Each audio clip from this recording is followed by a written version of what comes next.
You started lifting because you wanted muscle. You wanted to look stronger, maybe even feel a little dangerous in a t-shirt.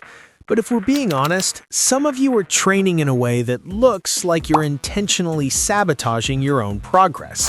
Yeah, you. And before you get offended, let me fix that. Today, I'm breaking down the biggest mistakes that quietly keep people stuck in the same body for months, sometimes even years.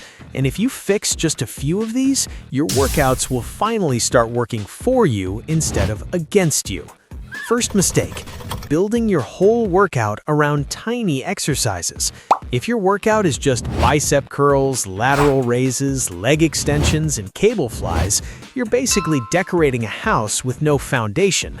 Those are isolation exercises. They hit one muscle at a time, and they're fine, but if that's your whole program, your progress is gonna crawl.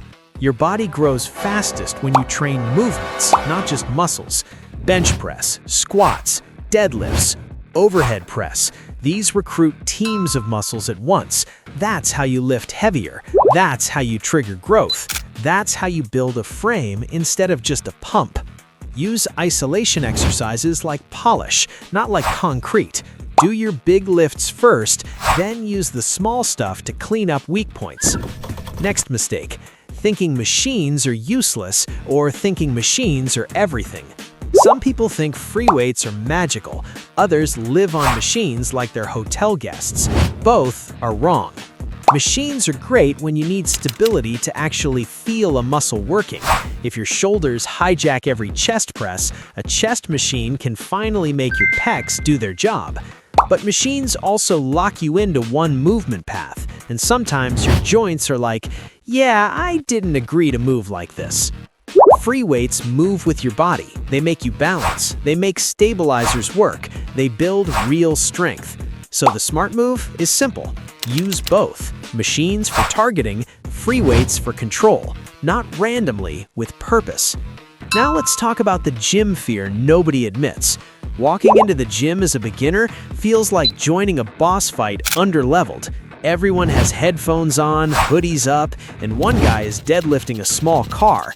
You think, yeah, I should not talk to anyone here. But here's the truth. Most people in the gym love helping beginners because they remember being lost. Asking for a spot or asking for form help is literally a cheat code. Good advice early can save you months of bad habits. Just don't ask the guy who's been scrolling his phone longer than he's been lifting. Next mistake, never making things harder. If all your sets feel like warm-ups, your muscles will treat them like warm-ups. Muscle only grows when it's challenged. That means progressive overload. More weight, more reps, more control over time.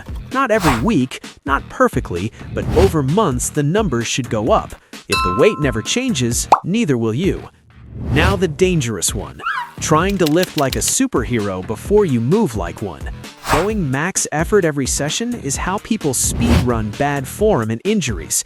10 clean reps beat 4 ugly ones every time.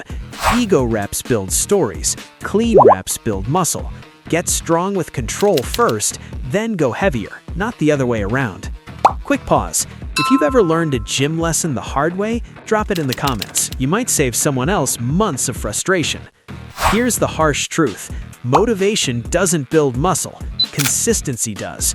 You can have the perfect workout, the perfect diet, the perfect plan, but if you only train when you feel like it, your results will move at the speed of a treadmill warm-up. Real progress is boring. It's showing up even when motivation is gone. Weeks turn into months, months turn into shape. That's the real cheat code. Another one people ignore, water.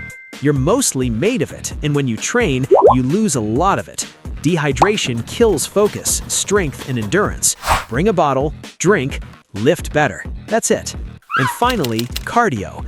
Cardio is great for health, but if your goal is muscle, turning every workout into a marathon can slow you down.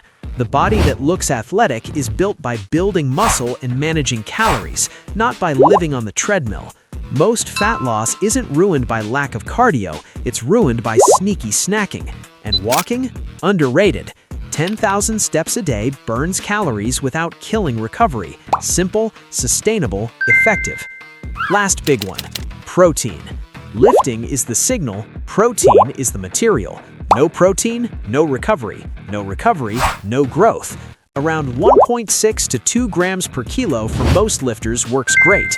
Lift hard, eat protein, let time do the rest. Fitness feels complicated because everyone screams a different answer. One guy says fasting is king, another says 6 meals. Here's the truth. What works for one body may not work for yours. So test things, learn your own response. Don't worship any one method, and definitely don't trust advice from people who never show results.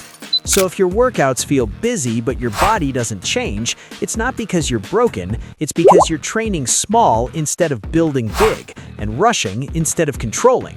Fix that, and your training finally starts paying rent.